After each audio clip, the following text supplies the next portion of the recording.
I'm here with three different vendors in the storage area, and I just thought I'd start to talk about some of the new trends within storage, and I'll just introduce them here. Dave is from Quantum, and Tom, you're from EMC Isilon. Let's call it Dell EMC. Now, Dell EMC. I got the right name there. And your front porch, but let's call that Oracle front porch, or is it just Oracle? Oracle Digital Media Solutions. An Oracle Digital Media Solutions, okay. And you're just plain Quantum. There's nothing wrong with that. That's good. All right, Dave, let's start with you specifically. And one of guys were early into object-based storage. So how has that taken off? Yeah, I think when we got into object storage, it's not as well known in our industry. And the adoption of object storage, I think, has been a little bit slow, only because customers are still looking for the applications that's going to make that work in their workflow. And as a content repository, it's well accepted, but they're looking to do more with object storage and really get object storage as a part of their workflow. Sometimes we refer to this as extended online, the ability to do work in objects as opposed to using primary storage.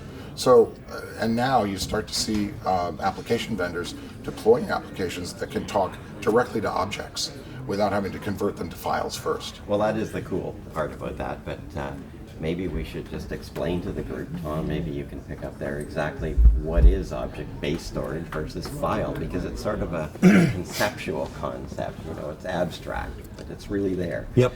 A useful metaphor that I like to use is valet parking. When you self-park, you know to go up to the right floor of the parking garage and over to the right aisle of the parking garage and into the specific slot where your car is. But if you valet, you just give them the ticket and your car comes back, and you never know where in that parking garage it actually existed.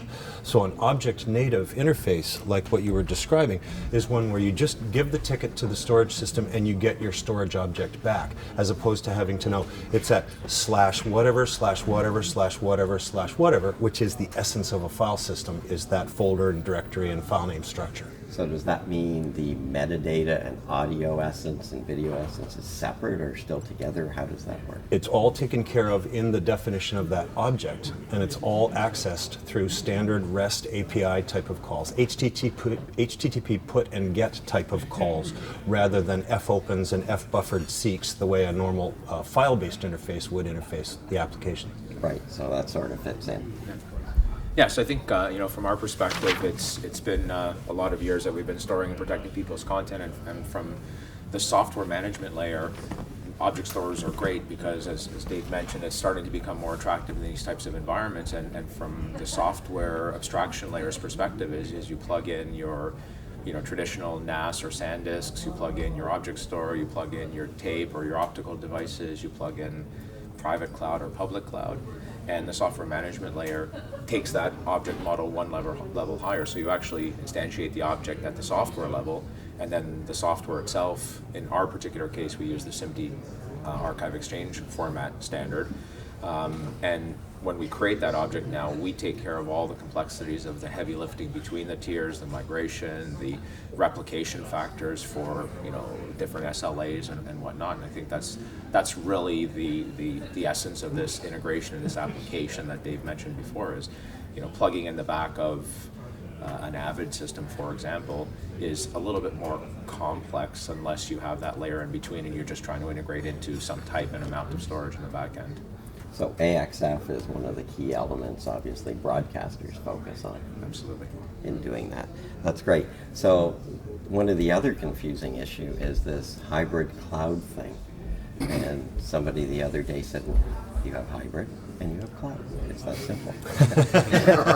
And ultimately, it's a single word, really. So maybe you can explain that, Tom. Well, Brian, I think you just mentioned the difference between public cloud and private cloud. So companies that are large enough to have their own distributed object storage can be said to be implementing a private cloud. Lots of media facilities do it that way for security, for control, because they have their own assets, their own developers, things like that. Public cloud, of course, are the big GAFAM, the Google, Apple, Facebook, Amazon, Microsoft types of internet scale players, right? But for media companies specifically, I think you need a hybrid cloud, which is some on-prem, either as a private cloud or just a chunk of storage feeding those low latency, high throughput workloads.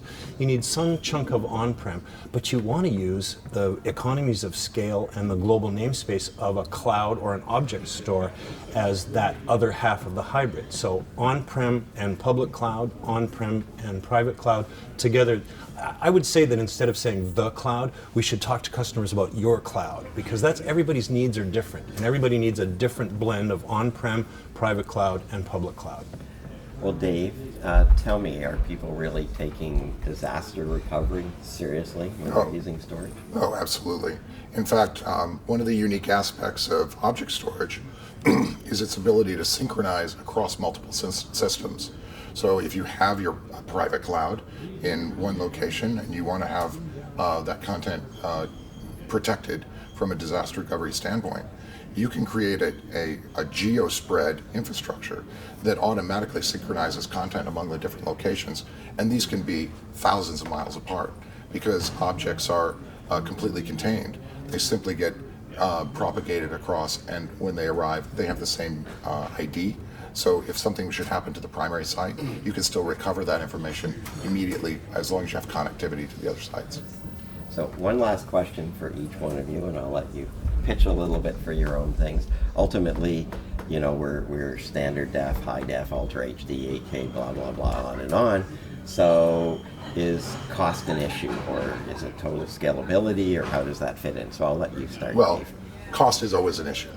So one of the things that we focus on at Quantum with our StoreNext platform is keeping the right content in the right place at the right time for the workflow at the right price, right?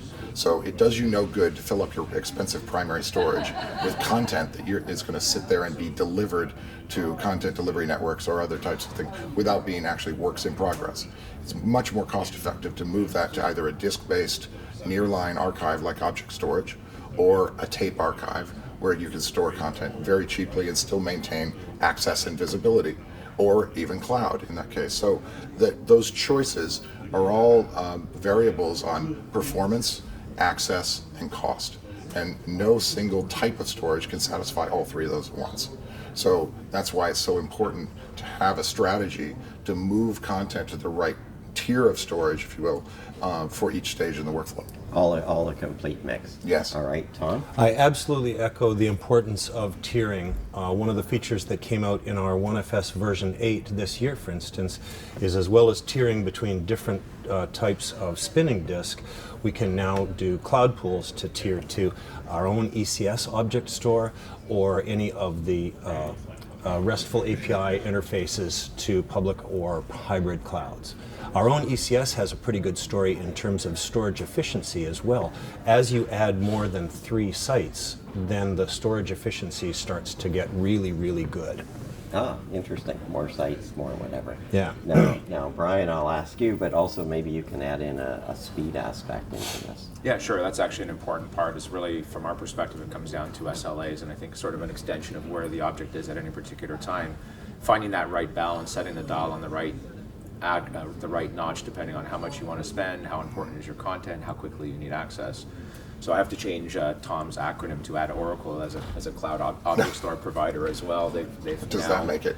launched both sides of this, and from the software abstraction layers perspective, I think that's really key, is dynamically being able to tweak that between access time. So cold archive cloud object stores like Oracle Archive Cloud or Amazon Glacier, you could be talking 3 or 4 hours to getting your first byte of data, versus maybe 1/1,000,000th of a second if it happens to be on local flash inside your facility.